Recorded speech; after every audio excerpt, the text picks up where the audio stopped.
Hey friends, it's Kip Icon and welcome back to Kip Plays Kentucky Route Zero. I made a little pit stop over here at Equus Oils to see what's up with Joseph. Oh, Ezra went to talk to him. Oh, for a minute there it wouldn't let me click anywhere. Oh, have I seen cars driving on that road before? Truck sounds like it's running kind of rough there. Better keep an eye on it.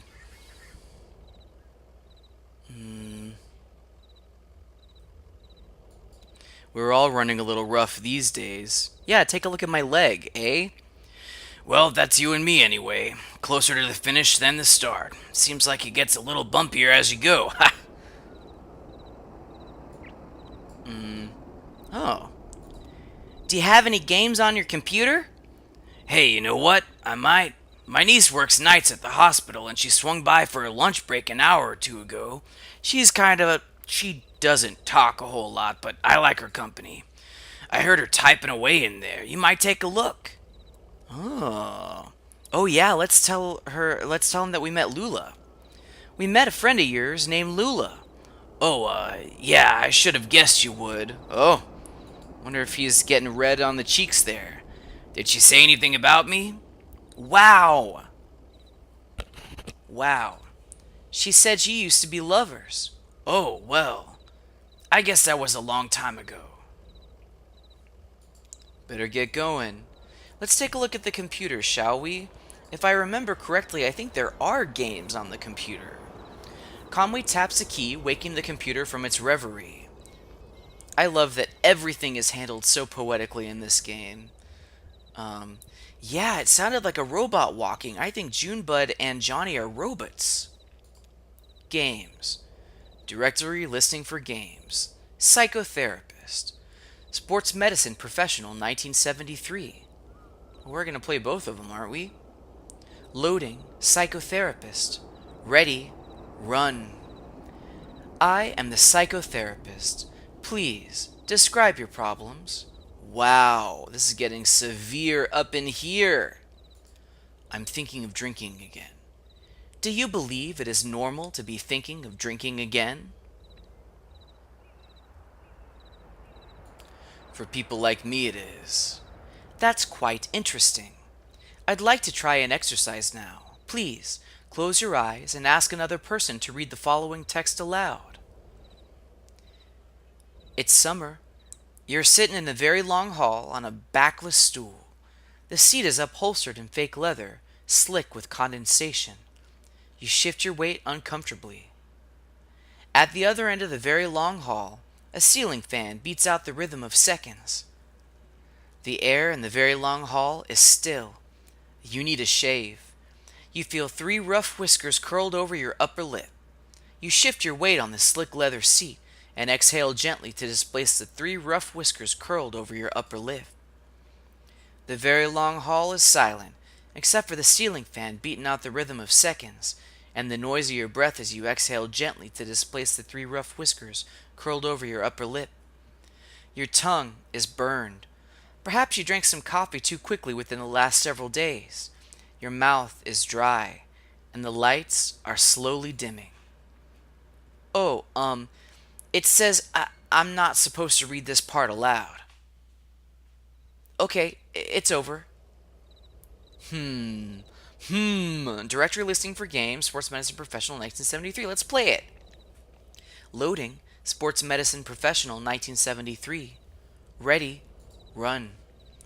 February 1973. Status, senior. GPA, 3.8. Affect, bored. We can either study, hit the bar, or explore the forest. Let's see. You're a senior. Let's not hit the board. Let's go to the forest. It's raining. Mud is everywhere on the wings of the owls and the jowls of stray dogs.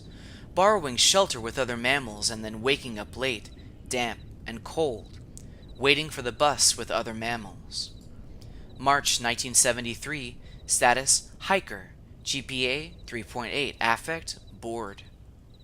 Let's, I don't know. We should study a little bit to keep our GPA up, right? I don't know. This is a fictional scenario. School sucks. Let's go to the forest. Don't take that out of context. School doesn't suck. Stay in school. Seasonably cold, and the mouth of the cave is surrounded by small broken sticks from a recent storm. If they weren't so damp, or spread so thin and unevenly, they'd be a fire hazard. Maybe if they were all piled up in the cave to dry for a few weeks, they'd spark and smoke the bats out. April 1973. Status Spelunker. GPA 3.8. Affect bored. We're going to keep exploring the forest. I think that's what I want to do. I'm sure. But we're Conway. We'll hit the bar. Why not? Maybe enough time in the forest will teach us that this is potentially, right, a siren song. Some students are fighting over a pinball game called The History of Aviation. All well drinks half price. Striking 3 bumpers decorated with jet engine icons initiates mid-air collision multi-ball.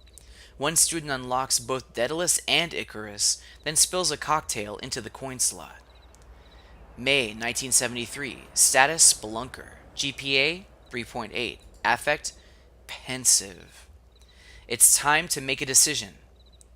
A. Graduate. B. Hitchhike cross country. Or C. Live in a tree. If this were Ezra, I would pick live in a tree.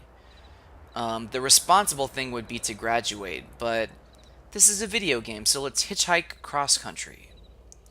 The road is dry. Road dirt encrusts the nostril. Settle inland, eventually frustrated. Score, pensive.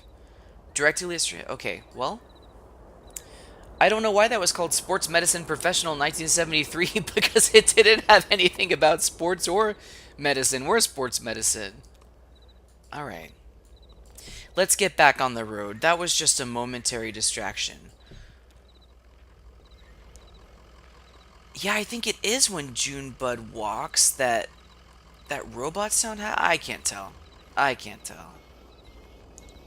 Yeah, it is Junebug. It's totally Junebug. They have places to go. Gosh, I love the set for Equus Oils. So beautiful. Oh, we can change the radio station.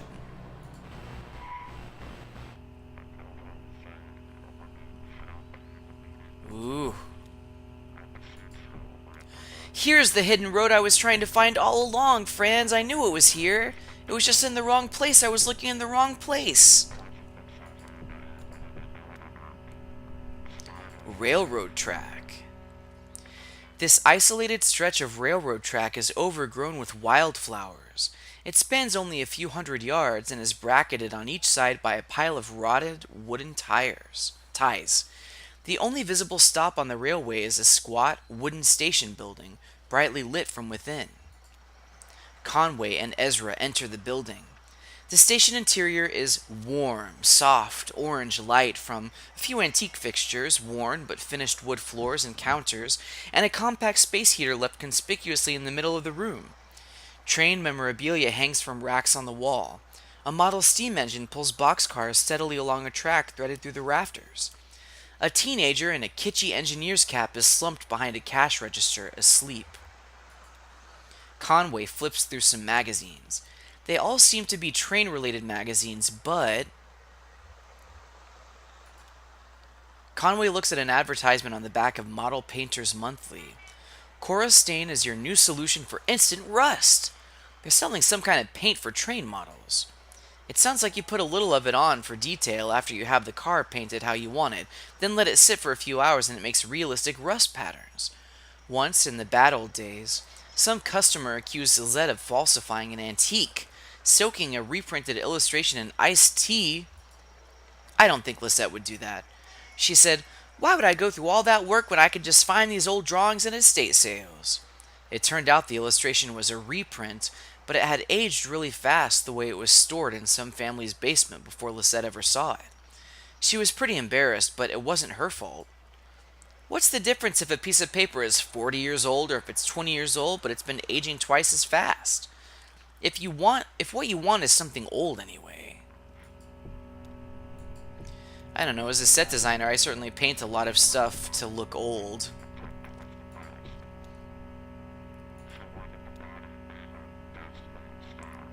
I can't really hear what the radio is saying. It is a little soothing, I must admit. Ooh. What is this, a calliope? I love this. It reminds me of the Music Tapes, who are one of my favorite bands, and actually they contribute music to the podcast I really love, which is called The Orbiting Human Circus of the Air. You friends have got to check out the podcast, The Orbiting Human Circus of the Air. It's by Night Vale Presents, so I don't think it's by the same people who wrote Welcome to Night Vale.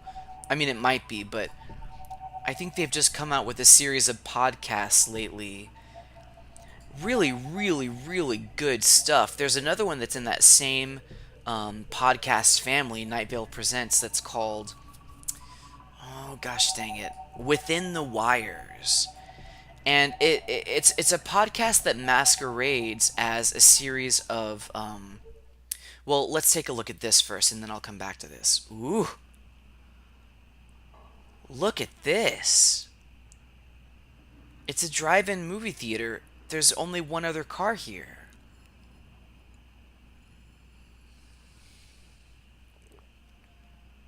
Oh, there's the motorcycle. I've never been to a drive-in movie theater before, but I would love to go. It seems like such a relic of the past. Gosh, look how beautiful that is.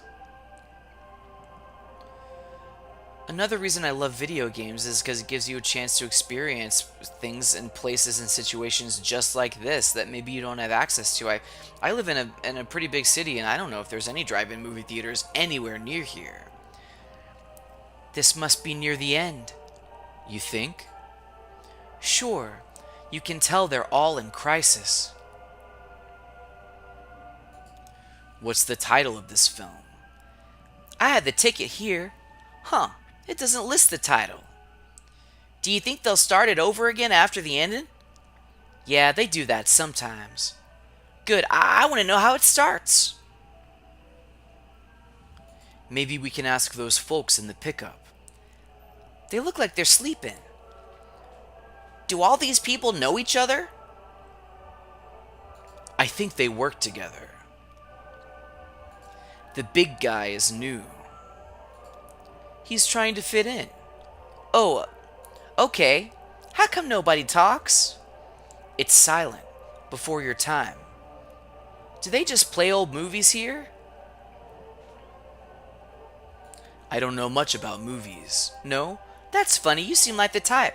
Sitting in a theater watching some old cowboy movie, big old bag of popcorn. No, I can't see that for Conway. For what it's worth, I don't know much about movies either. I like TV. Well, of course you do, you fix TVs. You know the difference between film and TV? A film is projected light that gets bounced off a screen. You see the reflection. With a TV, you look straight at the light. Ooh, that's pretty. Damn, did you see that? I'm not sure you should be watching this, kid. I'm not watching. I didn't see that coming. Took a violent turn there. We should get back on the road. Let's just watch. See how it ends.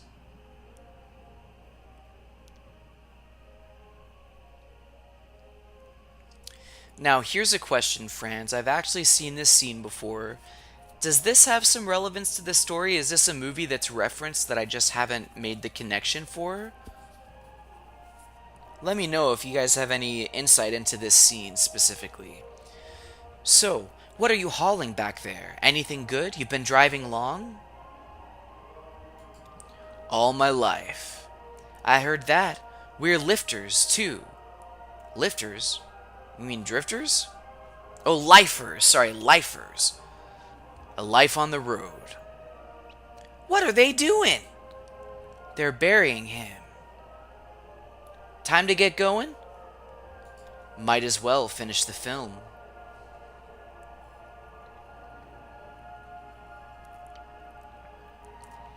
Seems like a lot of trouble to make a delivery. You couldn't have referred to them as, or you couldn't have referred them to someone local. They were very specific. Huh. Good for them knowing what they want, I guess. Whoa, that's it? Yeah, it would just kind of trailed off. It was really weird the way the big guy just sat down in the road like that. What do you think it means? He gave up. That's kind of sad. Well, let's get back on the road, huh? I feel like this job to Conway is the only thing that's keeping him sober. And I feel like once he makes his final delivery. Ugh. Oh, Clockworks.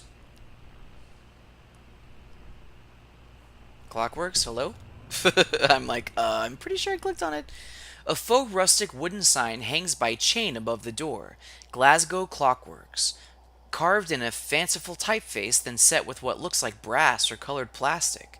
The windows are darkened, too crowded with antique clocks to make out the interior.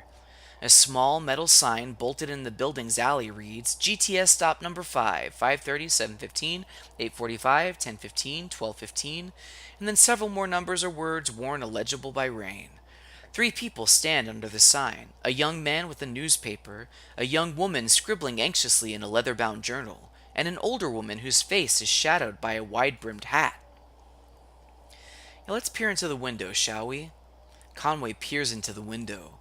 It's hard to tell where the curtain's shadows end and the dusty clock silhouettes begin. Let's listen at the glass. Conway rests his head against the window and closes his eyes. It feels cool. His breath fogs the glass like September. It was fall when he met Lizette. School days. Neither of them were very good students. They'd cut out early and spend the afternoons in darkened bars.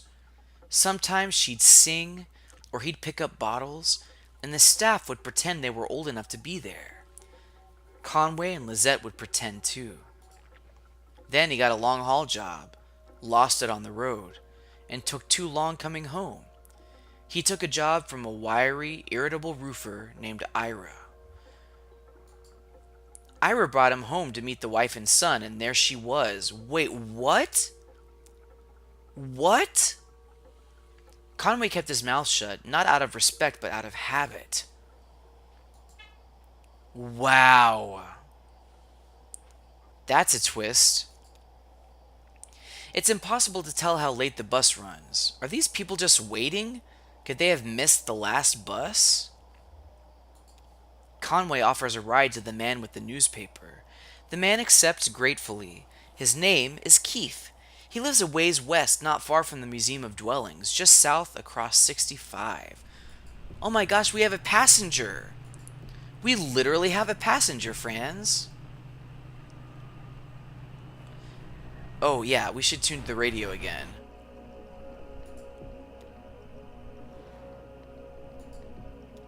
Oh, convenience store. No, convenience store. Come on now. Come on now. The convenience store is just a tiny booth in the middle of a lot that must have once been an active gas station. Disused pumps chip red paint into dull brown and white stains. The light in the booth is on. Conway approaches a window. The inside of the booth is big enough for a card table, 2 chairs, and a few plastic crates filled with snacks and warm Coke. 2 men shuffle plastic dominoes across the table. Conway looks around for a door. He finds a sliding service window on the far side of the booth. It's the kind of service window that can slide in and out of the booth without allowing anyone to reach in and make a grab at the cash register. Conway puts a few dollars through the service window. One of the men lets out a vexed sigh. Without standing or turning his eyes away from the game, he reaches into a plastic crate and retrieves a small blue bag, distractedly pushing it through the service window. Chips, or something? The bag is illustrated with the cartoon drawing of an avocado, but the nutritional data suggests it's pretty sugary. The expiration date has been worn away. Oh, this is the convenience store that we were trying to find after the end of the scene where we were outside of the museum. Well, I guess that satiates our hunger. Dang it, did I already forget where I was going?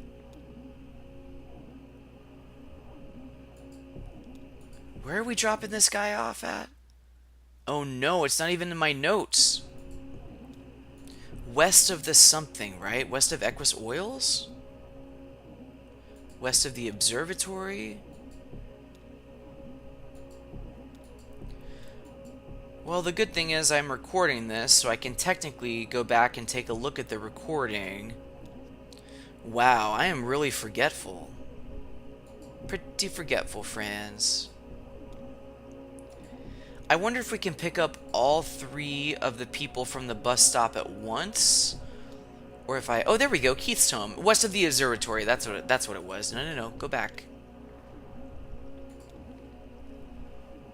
Keith is an auto claims adjuster now. He went to the University of Indianapolis, mathematics with a minor in sports marketing. Halfway through his junior year in college, Keith's boyfriend ran away with an older woman. His grades fell off. He stopped shaving. His friends were concerned and suggested he take a semester off to refocus himself. He sold his car and spent 3 months traveling the country by Greyhound bus. Keith found himself in Butte, Montana in the dead of winter, his rough beard stained with gas station coffee, and his eyes clouded with travel. He bought a second coat at a thrift store, then settled onto a stool in a tavern by the cemetery. Keith sipped a light beer and lost himself in a photo on the wall, a portrait of Evel Knievel. Knievel looked tired, more than tired, spent, drained, old. But Keith could have sworn those murky bloodshot eyes were looking right into his soul, as if to tell him... Keith's apartment is here on the left, the salmon-colored building. That's his apartment with the blue and white star decals stuck in the window. Ugh. I think that it's easy to give up sometimes. It's truly easy to give up. I don't fault anyone for giving up. I have tremendous compassion for people who give up. But just know, friends, just consider this. I hope you don't give up. I hope you don't give up. I'm not going to fault you if you do, but I hope you don't give up. Really terrible things happen all the time. I hope you don't give up. A young woman scribbles anxiously in the leather-bound journal. An older woman's face is shadowed by a wide-brimmed hat. We'll offer a ride to the younger woman, yeah. The young woman accepts cautiously. Her name is Patty. She lives near the state park, a short drive west of the Marquez farmhouse on Route 70. Don't forget that, Kip. Jeepers. Yeah, west of the Marquez farmhouse.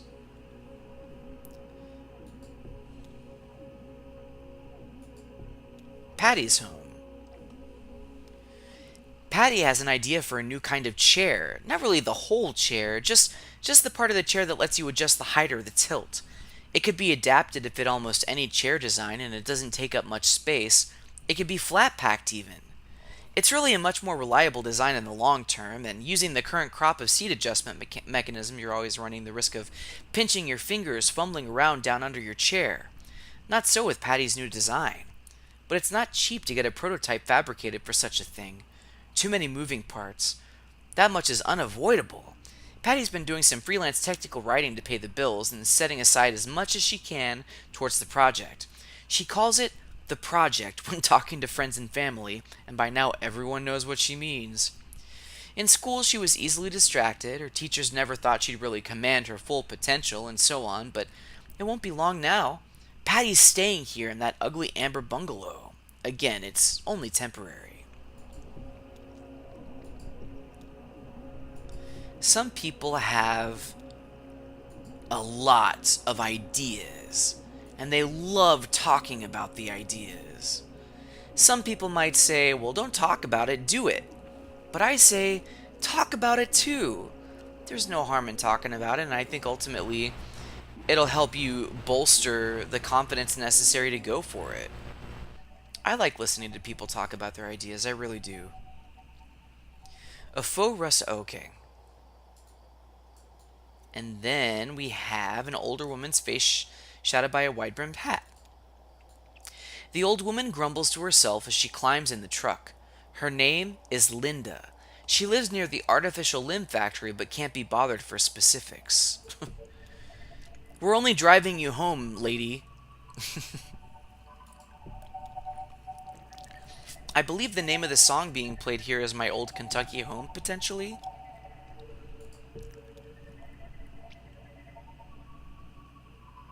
I really do love this calliope. Oh, Linda's home. Oh, wait, what is that? Well, we'll check that out in a second. Linda doesn't care for the public transportation in this area. The buses are too small. In fact, they hardly qualify. Linda worked for 25 years as a city planner in Knoxville, so she knows, but it's not her place to say, really. But if she were asked, if anyone were to ask, she'd start with public transportation. It's the pride of a civil society. It's a place as much as any city center. It ought to be funded as such. Sure, you could spend thousands on some concrete fountain, some scene of antiquity, something really impressive. But what does that do for a polis? Who meets at a fountain to exchange ideas? Drug dealers, that's who, and maniacs. Linda meets people on the bus or at the bus stop. That's where things get done. In Mexico City, or Montreal, or New York, the trains are so fluid in their dependability that they're practically a stable place themselves. They're at least as reliable a place as Linda lives here with her daughter and son-in-law in that squat gray building on the left. She owns the house, but her room is in the basement. The basement of her own house! Life is suffering, as they say. What is this, arcade? The arcade is closed. Oh.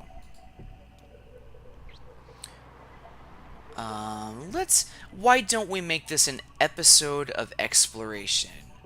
We'll have a traversal episode, and we'll see what there is to see on the map. Because I love exploring this map. One of my favorite things that I've seen on this map so far is the diner that is in darkness. I really, really loved the scene in the diner that was all completely pitch black.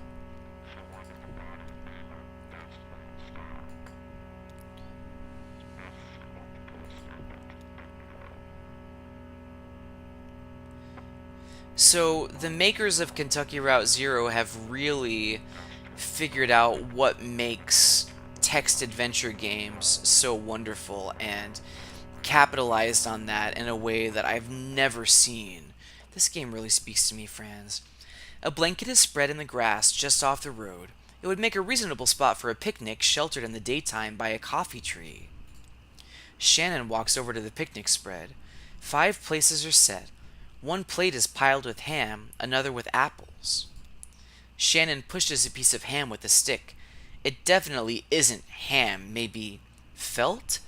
Dyed and embroidered fabric, some kind of toy ham? Who makes a toy ham? Someone must have been here, playing at a picnic. The supplies are weathered. Hard to tell how long ago that happened.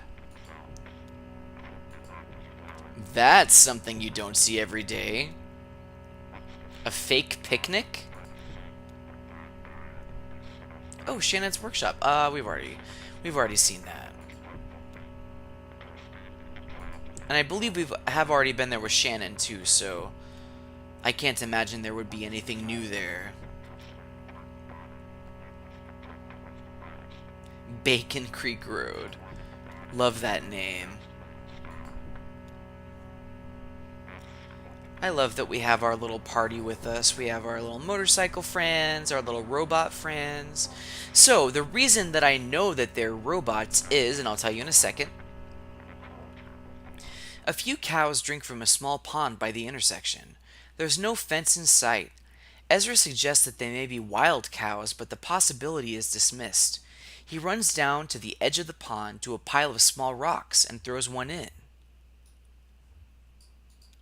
Conway watches from the side of the road. Who left all these rocks here anyway?